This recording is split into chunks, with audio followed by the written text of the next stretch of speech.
Shalom, saudara kasih dalam Tuhan, haleluya. Kita bersyukur hari ini kita sudah memasuki hari Selasa 30 Desember 2025. Hanya tinggal satu hari lagi, esok kita akan mengakhiri tahun 2025. Saya dan istri merasakan pemeliharaan Tuhan yang luar biasa di sepanjang tahun 2025. Penyertaannya, kasih setia dan kemurahannya tidak pernah menjauh dalam hidup kami. Dan biarlah saya percaya itu juga dirasakan oleh saudara-saudara semua yang mendengarkan renungan malam yang saya buat ini. Dan biarlah sukacita Natal yang kita sudah pelajari, makna Kristus lahir sebagai manusia, bisa kita terus bawa memasuki tahun 2026, sehingga hidup kita selalu memuliakan Tuhan. Kita sadar untuk itulah kita dipanggil dan dipilih. Saya beri judul hari ini renungan kita, Yesus Pengantara Kita, yang saya ambil dari 1 Timotius 2 ayat 5.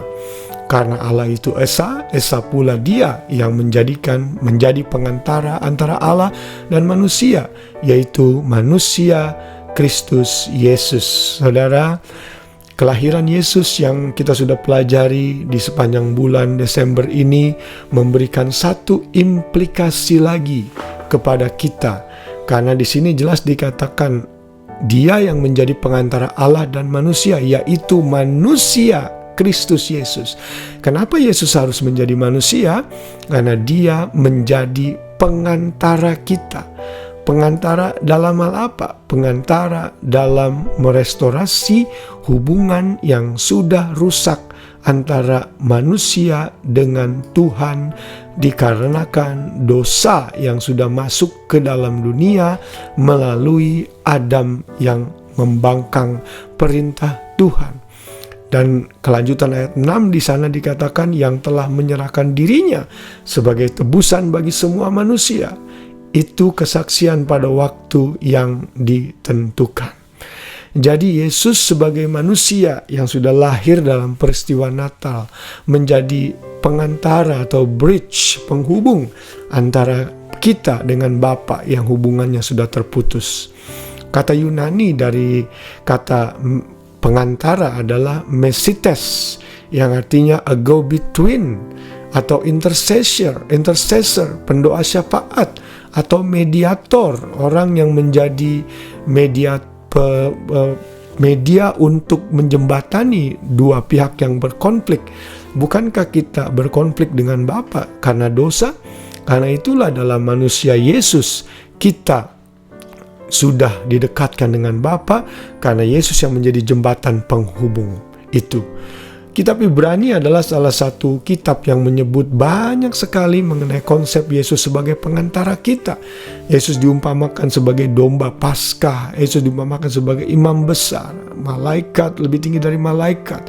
Dia juga seorang lebih tinggi dari Musa sebagai nabi.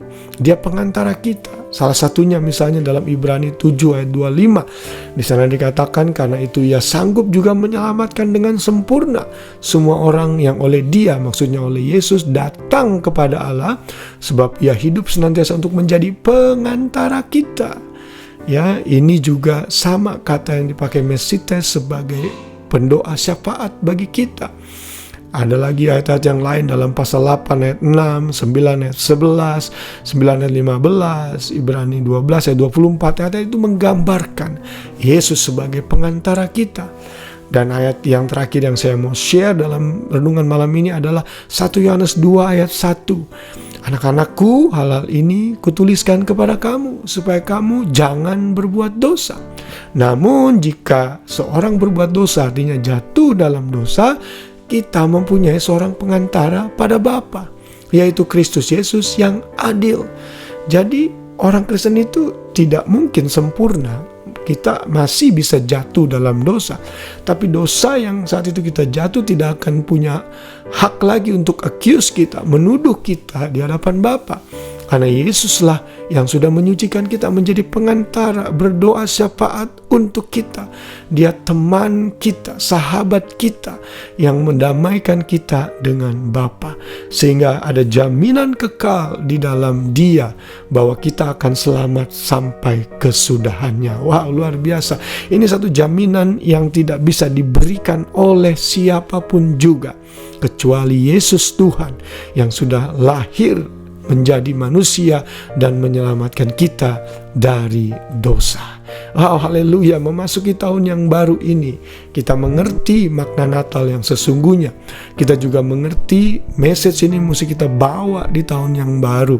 Kalau saudara ada dalam pergumulan, ada dalam kesulitan, mungkin itu masalah kebiasaan buruk atau kebutuhan-kebutuhan lainnya, saudara datang kepada Yesus yang menjadi pengantara kita.